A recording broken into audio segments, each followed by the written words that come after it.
গুলো আপনার ভেতরে থাকে, জানবেন যে আপনার সাথে জিনের প্রভাব বা ইফেক্ট আছে। যদি এই আলামতগুলো না থাকে, প্লিজ কেউ মনে করবেন না যে আপনার ভিতরে জিন আছে। এটা ওয়াসওয়াসা, মারাত্মক ওয়াসওয়াসা। আপনার ঘুম, খাওয়া সবকিছু নষ্ট করে ফেলবে। আপনার সাথে জিন আছে কিনা বুঝবেন কিভাবে, বা আপনার উপরে এই ধরনের কোনো প্রভাব আছে কিনা বোঝার কয়েকটি আলামত আছে। জাগ্রত অবস্থায় কয়েকটা লক্ষণ আপনাদেরকে বলি। এখন শুরুতে বলি, এই আলামতগুলো যদি আপনার মধ্যে থাকে তাহলে জেনে নেবেন আপনাকে একজন প্রসিদ্ধ রাকির কাছে যাইতে হবে। রুকিয়া সেন্টার যেগুলো, আমি বলছি না হুজুরের কাছে আসেন, হুজুর এগুলো কাজ করে না। রুকিয়া সেন্টার ঢাকায় যেগুলো আছে, এই রুকিয়া সেন্টারগুলো মানে এরা স্পেশালিস্ট, এগুলো নিয়ে কাজ করে। এদের কাছে যাবেন এবং তদবির নেবেন। হার্টে ব্লক ধরা পড়ছে, আপনি যদি ডায়াবেটিসের ডাক্তারের কাছে যান, কাজ হবে? হবে না। আপনার পেটে পীড়া হয়েছে, পেটে ব্যথা, কিডনিতে পাথর হয়েছে, আপনি যদি এখন যান মনে করেন চোখের ডাক্তারের কাছে, কাজ হবে? হবে না। তো যারা রুকিয়া সেন্টারে কাজ করে এরা এগুলো নিয়ে স্পেশালিস্ট, মানে এগুলোর বিষয়ে তারা বিশেষজ্ঞ, তাদের কাছে যাবেন এবং কাজ করবেন। আমরা যেটা করি আমল দিয়ে দিই আর কি। যাই হোক, এখন আপনাদেরকে বলি যে জাগ্রত অবস্থায় যদি এই সমস্ত লক্ষণ পান, জানবেন যে আপনার কাছে বদজিন আছে। এক নাম্বার, কিছু মানুষের কোনো কারণ ছাড়াই মাথা ব্যথা, ঘুম ঠিক আছে, খাওয়া ঠিক আছে, কোনো টেনশন নাই, তারপরেও সারাক্ষণ মাথাটা জিমায় আর চিনচিন করে মাথা ব্যথা করে। চোখ কান এগুলোর সমস্যাই না, এমনিতে মাথা ব্যথা করছে। দুই নম্বর, কিছু মানুষ দেখবেন ইবাদতে মোটেও মজা পায় না, নামাজ পড়তে ভালো লাগতেছে না, জিকির আজকার ভালো লাগতেছে না, তেলাওয়াত ভালো লাগছে না, আল্লাহর প্রতি বিরূপ ধারণা আসতেছে, মানুষকে দেখলেই মেজাজ খারাপ হয়ে যাচ্ছে, আব্বাকে দেখলেও মেজাজ খারাপ হয়ে যায়, আম্মাকে দেখলেও মেজাজ খারাপ হয়ে যায়। এরকম হয় কিন্তু অনেক সময়। যদি এরকম ইবাদতে বিমুখতা আসে তাহলে জেনে নেবেন যে কিছু একটা আপনার ভেতরে ঘটছে। তিন নম্বর, মেজাজ বিক্ষিপ্ত হয়ে থাকা এবং সবসময় মেজাজ একেবারে হট টেম্পারে থাকা। ভালো কথা, আপনি সালাম দিচ্ছেন, কিছু লোক দেখবেন আসসালামু আলাইকুম বলার পরে সেট করে ওঠে, কার জিনিস পাও না খালি সালাম দাও, আছে এরকম।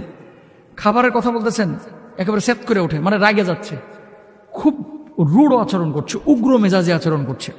4 নম্বর। 5 নম্বর, অনেক সময় খিচুনি বা মৃগী রোগী যেগুলা রয়েছে, মৃগী রোগ এটা অনেকেরই রয়েছে, আর অনেকে খিচুনি এই যে জিনের প্রভাবে কিন্তু অনেক সময় হয়ে থাকে।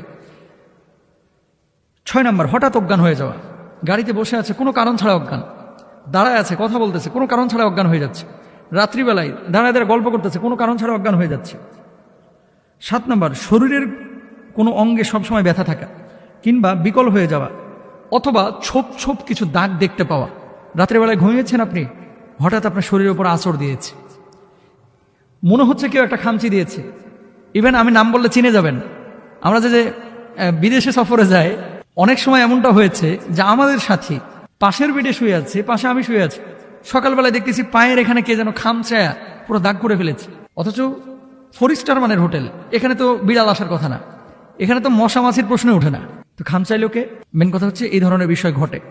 শরীরে কোনো দাগ নাই, ওঠার পরে দেখতেছেন খামচানো দাগ, এগুলো কিন্তু বজ্জিনের আসর। দেখবেন যে এই সমস্ত ঘটনা ঘটতেছে কিনা। তারপরে হ্যালুসিনেশন হওয়া, জাগ্রত অবস্থায় অনেক কিছু দেখা বা শোনা বা অন্যরা দেখছে না। রাস্তা দিয়ে চলতেছেন, সবাই দেখতেছে সামনে বাম দিকে যাইতে হবে, পেছনে মানুষ দেখতেছে, সাইডের মানুষ দেখতেছে, আর আপনি দেখতেছেন ডান দিকে কোনো রাস্তা নাই। এরকম ঘটে যায়। যদি এরকম হয় যে একজন মানুষ সামনে একটা জিনিস দেখতেছে সুস্পষ্টভাবে আর আপনি দেখতে পাচ্ছেন না, জানবেন যে খারাপ কিছু ঘটতেছে।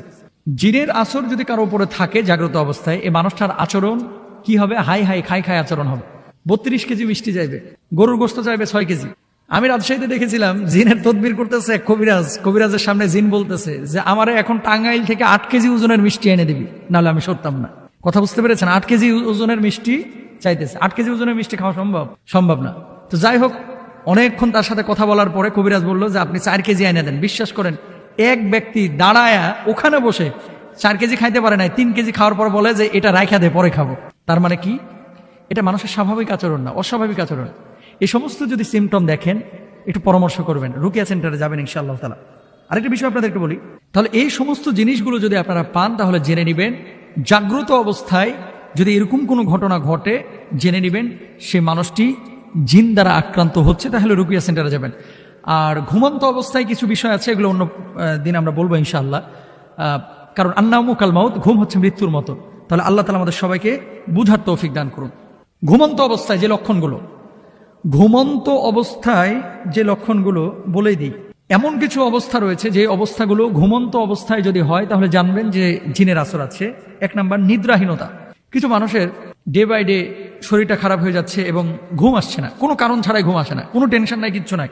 1 নাম্বার। 2 নাম্বার, উদ্বিগ্নতা, যার জন্য বারবার ঘুম ভেঙে যাওয়া, কিছুক্ষণ পর পর চমকে ওঠা। কিছু মানুষ দেখবেন ঘুমাতে গিয়েছে, বিছানার উপরে দাঁড়িয়েছে, শুয়েছে, শোয়ার পরে চোখটা বন্ধ এসেছে, আটকে উঠে, বারবার আটকে উঠছে, বারবার আটকে উঠছে। খারাপ লক্ষণ। হয় ডাক্তারের শরণাপন্ন হন অথবা আপনার রুকিয়া সেন্টারে যান। 3 নাম্বার, বোবাই ধরা। বোবা যখন ধরে তখন তো মাশাআল্লাহ ডাকছেন, পাশের ভাইরে কিলায় উঠাইতে পারতেছেন না, অথচ আপনি কিলাচ্ছেন না, কিন্তু মনে হচ্ছে আপনি কিলাচ্ছেন, ধাক্কাচ্ছেন, মারে ডাকতেছেন, বউরে ডাকতেছেন, কেউ সাড়া দিচ্ছে না। বোবা জিন ধরে। এই বোবা ধরার পেছনে মূল কারণ হচ্ছে অপবিত্রতা আর নামাজ কালাম ঠিক মতো না পড়া। আর যেই বিছানায় খান ওই বিছানায় আপনার পোলায় মুতে, ওই বিছানায় আবার ঘুমান, পরিষ্কারও করে না অনেকে ঠিক মতো, মাইন্ড করেন না। অপবিত্র বিছানা যত বেশি হবে সেই বিছানায় বোবা জিন তত বেশি আসবে। আল্লাহ বুঝদান করুন। এরপরে ঘুমের মধ্যে কিছু লোক দেখবেন প্রায় কথা বলে, চিৎকার করে ওঠে। এগুলো ভালো লক্ষণ না, জিনে ইফেক্টের লক্ষণ। ঘুমন্ত অবস্থায় কিছু মানুষ ফাল দিয়ে উঠে হাঁটাহাঁটি শুরু করে, ওইটা দাও, ওইটা দাও, ওইটা দাও, এরকম বলে দেখবেন। তারপরে প্রায় সেই স্বপ্নে কোনো প্রাণীকে আক্রমণ করতে বা ধাওয়া করতে দেখা। যেমন একটা কুকুর দৌড়াচ্ছে আপনার পেছন পেছন, আপনাকে ধাওয়াচ্ছে, অথবা একটা সাপ আপনাকে ধাওয়াচ্ছে, দৌড় দিচ্ছেন কিন্তু সাপ আপনার চেয়ে বেশি জোরে দৌড়াচ্ছে। এই সমস্ত জিনিস স্বপ্নে নিজেকেও কোনো উঁচু জায়গা থেকে পড়ে যেতে দেখা। বিকালবেলায় উঠছিলেন গোলাপ ফুল পারতে 6 তলা বিল্ডিং এর ছাদের উপরে, গোলাপ ফুল তো ছিঁড়তেই পারেন নাই, দেখা যাচ্ছে কি আপনি ছাদের থেকে পড়তেছেন পড়তেছেন পড়তেছেন, কেউ ধরেন, পড়া শেষ হয় না, 1.5 ঘন্টা হয়ে গেছে। এরকম হয় কিন্তু। বিমানে উঠতেছেন, বিমান থেকে নিচে পড়তেছেন, আকাশ থেকে কি যেন ফেলে দিচ্ছে, এরকম হয়। কোনো গোরস্থান বা পরিত্যক্ত স্থান অথবা কোনো মরুভূমির সড়কে হাঁটাচলা করতে দেখা। শুয়ে আছেন আপনি ঘরে, অথচ দেখতেছেন নিজে কবরস্থানের পাশে হাঁটাহাঁটি করতেছেন। তারপরে বিশেষ আকৃতির মানুষ দেখা, যেমন অনেক লম্বা, খুবই খাটো, খুব কালো কুচকুচি ইত্যাদি। এমন মানুষ দেখতেছেন যে মানুষটার মাথা আসমানে আর পা হচ্ছে জমিনে। খারাপ লক্ষণ। আমি আবারও বলি, একটা লক্ষণ পাইলেই অস্থির হওয়ার কিছু নাই।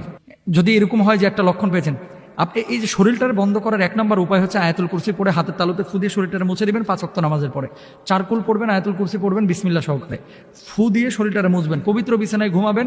ইনশাআল্লাহ পবিত্র অবস্থায় থাকলে আপনার ভিতরে এই ধরনের প্রভাব আসবে না।